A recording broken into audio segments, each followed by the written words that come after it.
என்ன சக்தி அக்கா, இன்னைக்கு மேம் என்ன சாரி கட்ட போறாங்க? இந்த சம்மருக்கு ஏத்த மாதிரி cotton sorry, linen cotton sorry கொண்டு வந்திருக்கோம். பிளவுஸ் வந்து நம்ம யூனிட்ல இருந்து தான் ரெடி ஆச்சு. வி நெக் கொடுத்து போட் நெக்ல ரெடி பண்ணிருக்கோம். வித் ஷார்ட் ஸ்லீவ் கொடுத்திருக்கோம், பேக் ஹுக் கொடுத்திருக்கோம். இதுதான் இப்போ ட்ரெண்ட். அக்கா, இந்த காட்டன் சாரிக்கு இன்னைக்கு என்ன மேக்கப் போட போறீங்க? சிம்பிள் மேக்கப் டா. நல்ல ஒரு ஃப்ரெஞ்ச் பிரைடு, அப்புறம் ஃபேஸ் லுக் வந்து ரொம்ப சிம்பிளா கொடுக்கலாம் அப்படின்னு இருக்கேன். ஓகேக்கா. மேம் நீங்க ரெடியா? அக்கா, இன்னைக்கு மேம் என்னென்ன சாரி கட்ட போறாங்க? लिनन साड़ी सेमी उपड़ा उपड़ा सिल्क स्पेस सिल्क माश शिफान फेंडी शिफान.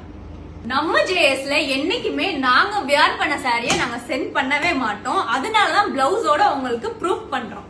மேம் இவ்ளோ சாரீஸா கட்டுறாங்க? ஆமாங்க, ஒரு நாளைக்கு 6 to 7 சாரீஸ் வரும். இது மட்டுமா, ரீட்டைல் கஸ்டமரும் பார்க்கணும், வெப்சைட் ஆர்டரும் பார்க்கணும், வாட்ஸ்அப் ஆர்டர்ஸும் பார்க்கணும், பிளவுஸ் ஆர்டர்ஸ் எடுக்கணும், अकाउंट्स पाकணும், இது எல்லாமே பார்க்கணும். Wish you all